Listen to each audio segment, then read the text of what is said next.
만나는 시간 나우 함께하고 계십니다. 이번에는 국제뉴스를 바라보는 넓은 시각을 키워드리는 코너죠. 전지적 세계 시점 인문결 연구소 임상훈 소장님과 함께합니다. 소장님 어서 오세요. 안녕하세요. 네.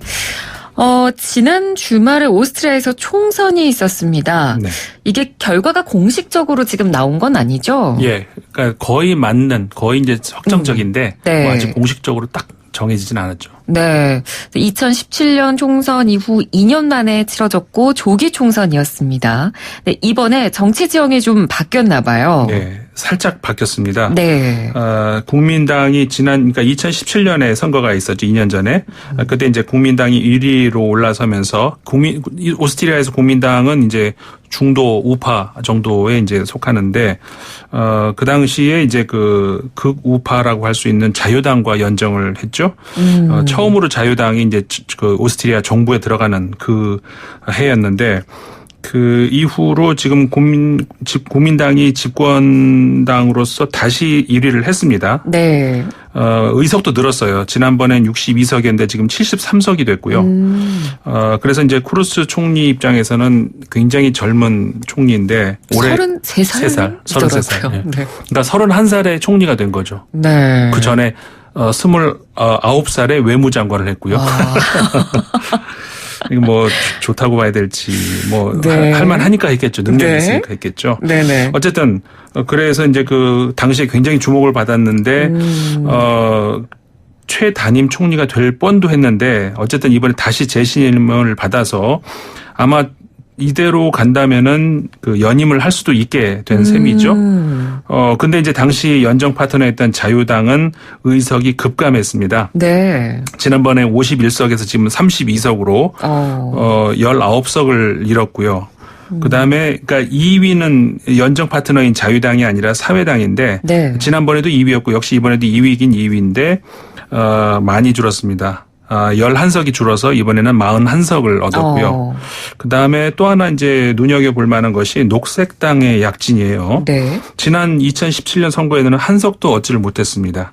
그러니까 그 전에도 물론 의석이 많이 있었던 적은 있었는데 지난 선거에서는 한 석도 얻지 못했는데 이번에는 무려 23석. 그러니까는 위로 이 약진하기는 녹색당이 제일 많이 약진했다 할 수 있는 것이죠. 네. 23석을 얻게 됐습니다. 네.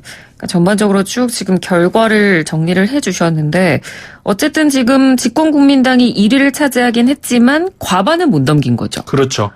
지금까지 오스트리아가 2차 세계대전 이후로 그러니까 1945년 이후로 지금까지 뭐 국민당이든 아니면 사민당이든 과반을 넘으면서 단독으로 집권한 적은 없습니다. 없고 항상 연정을 해왔는데 네. 연정이 예를 들어서 다른 나라처럼 좀 아슬아슬하게 혹은 세 당이 뭐 이렇게 그렇게 한 게 아니고 굉장히 안정적인 연정을 구성해 왔어요. 그러니까 온건 우파라고 할까요? 그 아까 말씀드린 그 국민당, 네. 그다음에 온건 좌파라고 할 수 있는 그 사민당 이 두 당이 번갈아 가면서 1, 2위를 하면서 그러니까 두 당이 똑같이 연정을 한 거죠. 그러니까 국민당이 이끄는 연정, 사민당이 이끄는 연정. 그래서 안정적인 국정을 이끌어 왔는데 네. 뭐 말씀 아까 드린 것처럼 이번에는 지난 2017년 선거부터 사회당이 정권에서 밀려나게 된 거죠. 그러면 이번에도 또 어느 당과 연정을 꾸릴 것인가 이 네. 부분도 좀 주목을 하고 봐야겠네요. 그렇죠. 네. 지금 그 국민당 입장에서는 일단은 국민당이 1위이기 때문에 연정을 주도할 수 있는 권한이 주어지지 않겠습니까? 네. 그런데 그러니까는 국민당은 아까 소개해드린 자유당, 그다음에 사회당, 사민당, 그다음에 녹색당 어느 당과 연정을 해도 과반은 넘게 됩니다. 그러니까는 선택이 폭이 넓어진 거죠. 네. 근데 이제 지난번처럼 자유당과 연정을 할 것인가? 그러니까 뭐 그러겠다는 의사를 보인 적은 있어요. 쿠르스 총리가. 그런데 지난 그 2017년 선거에서 지금 조기 선거를 하게 된 이유가 어쨌든 자유당 때문인데 다시 과연 할 것인가? 그렇다고 사민당은 그 가능성이 더 적고요. 네. 사민당과는 연정을 전혀 할 생각이 없어 보이고 그렇다면은 녹색당과 연정을 할 가능성이 없지 않다. 녹색당이 아까 23석이라고 했는데 아까 말씀드린 국민당의 73석과 합치면은 과반이 넘거든요. 네. 그러니까 183석 중에서 92석만 되면 되는데 어느 당과 합쳐도 92석은 넘어요. 그러네요. 예. 네. 그렇기 때문에 녹색당과 연정을 할 가능성도 없지는 않다. 이렇게 보여집니다. 네. 여러 가지 가능성이 지금 열려 있는 상황이고요. 앞서 말씀해 주셨는데 조기 총선이 치러진 이유가 자유당 때문이라고 네. 하셨잖아요. 네. 자유당이 어떤 원인을 제공을 한 건가요? 사실 지난 5월이었거든요. 우리 보도에도 많이 나왔었는데 기억하시는 분들 아마 계실 겁니다. 네. 연정이 이루어지기 몇 달 전에 당시에 그러니까 연정 파트너 자유당의 당수라고 할 수 있었죠. 그리고 이제 연정이 이루어진 뒤에는 부총리를 했던 슈트라헤라고 하는 인물이 그러니까 자유당을 이끄는 사람이었는데 연정이 이루어지기 몇 달 전에 스페인의 한 섬 이비자라고 하는 섬에서 네. 어떤 별장이에요. 거기서 몰래 카메라에 찍힌 거예요. 근데 몰래 카메라에 찍혔다는 자체만 놓고 보면은 찍은 사람이 잘못 아니야? 이렇게 생각하기 쉽잖아요. 네. 근데 그 사안이 너무나도 심각해가지고 어떤 내용이 찍혔냐면은 러시아 출신의 한 여성과 그 외에도 이제 2명이 더 있습니다. 그러니까 자유당의 2인자라고 할 수 있는 그 사람, 그 부인 이렇게 4명이 있었는데 내용은 뭐냐면은 슈트라헤 전 부총리가 러시아 여성, 이 여성이 누구냐면은 올리가르히라고 하죠. 그러니까 러시아의 신흥 재벌이라고 하는 네. 신흥 재벌의 조카랍니다. 그러니까 돈이 많다는 얘기죠. 제안을 해요. 오스트리아의 크로넨자이퉁이라고 하는 신문이 있는데 굉장히 구독료가 높은 신문이거든요. 네. 그걸 인수하고 싶다. 도와달라. 한마디로 이제 이 언론을 장악하겠다는. 언론 장악하겠다는 그렇죠. 거네요. 그래서 그것만 인수하게 해주면은 그리고 선거 자금 좀 대주고 이렇게 하면은 오스트리아의 고속도로 공사 같은 이런 공공건설 계약 수주 이런 것들을 밀어주겠다. 네. 이건 거의 탄핵감이죠, 당연히. 그러네요. 예. 네. 그래서 이 내용이 동영상으로 찍혀가지고 이게 독일의 두 언론에 의해서 이렇게 밝혀지게 된 거예요. 네. 그러니까 오스트리아는 발칵 뒤집어졌죠. 당연히 그럴 수밖에 없지 않겠습니까? 네. 그러면서 바로 그 다음 날 슈트라헤 부총리가 이제 사임을 발표를 하고 사임을 하면서 이제 그 부총리 자리를 자유당 2인자에게 물려주겠다라고 말을 했는데 그거는 본인 생각이고 쿠르츠 총리가 바로 연정을 파기를 선언을 했죠. 참을 만큼 이 말이 좀 재밌어요. 참을 만큼 참았다. 그럼 한두 번이 아니었다는 그렇죠. 얘기인가요? 그러니까 그 한 번의 사건이 아니라는 얘기죠. 사실 연정은 그러니까 쿠르츠 총리가 아까도 말씀드렸잖아요. 보통의 경우는 이 국민당이 3인당하고 같이 연정을 많이 해왔거든요. 네. 그런데 이번에 처음으로 3인당을 배제하고 이 극우파라고 할 수 있는 자유당하고 연정을 했어요. 근데 자유당이 이제 어차피 중도 우파하고 극우파하고 비슷한 우파 아닌가 생각하기 쉽지만 사실 유럽에서 생각하기에는 극우파는 굉장히 좀 뭐라고 할까요? 좀 달리 취급을 하거든요. 그러니까 같이 연정을 구성한 이후에도 좀 삐걱대는 그런 일들이 많이 있었어요. 그러니까 네. 발언이라든가 발언 수위 이런 것들이 외국인 혐오스러운 그런 이게 좀 도를 지나치는 극단적인 그렇죠. 이슬람 뿐만 아니라 반이민자주의, 그렇죠. 반유태주의 등등 해가지고 굉장히 좀 쿠르츠 총리 입장에서는 연정을 이끌기 버거웠던 것 같아요.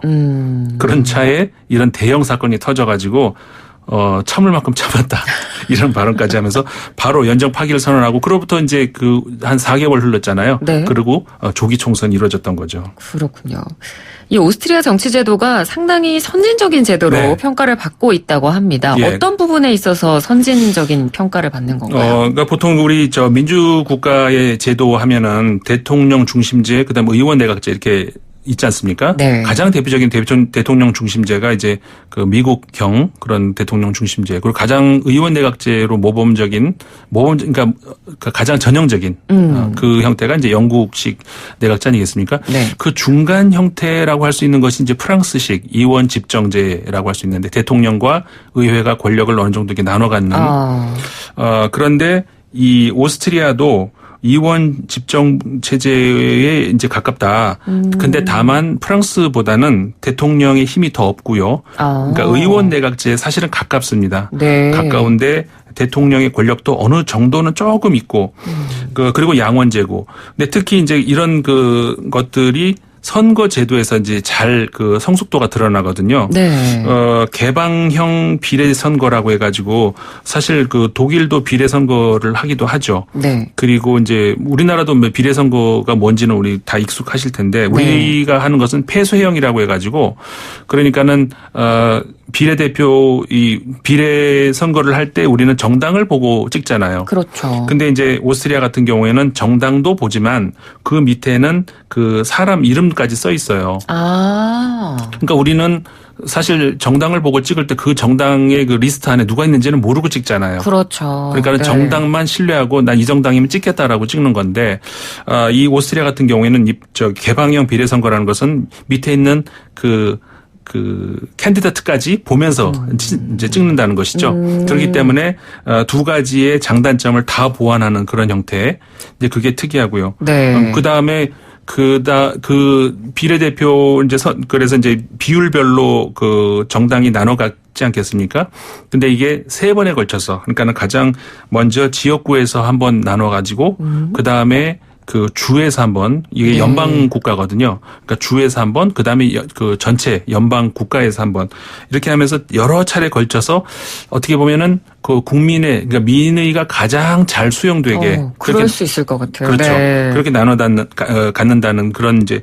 그래서 어떻게 보면은 이제 국민의 의사가 가장 잘 반영되는 가장 민주주의적인 그런 그 제도라고 할 수가 있는 것이고요. 근데 그럼에도 불구하고 그렇게 하다 보면 단점으로 우리가 흔히 생각할 수 있는 것이 그러면 정당이 너무 많이 막 난립해가지고. 네. 일부 국가들은 또 그렇기도 하잖아요. 그렇잖아요. 네. 그런 예들을 많이 보고. 그래서 연정 구성이 안 돼가지고 다시 총선 또 하고 그러기도 하는데 근데 오랜 시간 동안에 수십 년 동안에 2차 대전 이후로 아까 말씀드린 것처럼 그 두 당이 거의 이제 1, 2등을 하면서 안정적인 거의 양당 체제에 가까운 그런 그 정치를 쭉 이끌어왔다는 그런 점에서 어떻게 보면은 그 가장 모범적인 그런 민주주의 제도를 실행하고 있었던 그런 국가라고 할 수가 있죠. 네. 또 어떻게 보면 우리나라 입장에서 보면 좀 복잡해 보이기도 해요. 맞아요. 하지만 그 구조가 굉장히 안정적이라는 거잖아요. 네. 그렇죠. 그러니까 여러 가지 안전 보안 장치가 있기 때문에 또 민의를 잘 반영하는 체제이기도 하고 그런데도 불구하고 뭐 이번 최근의 총선 결과까지도 보면 극우 세력이 돌풍을 일으켰다든지 아니면 녹색당이 이렇게 좀 약진했다는 부분이라든지 기존 체제가 어떻게 보면 조금 흔들리는 양상이네요. 그렇죠.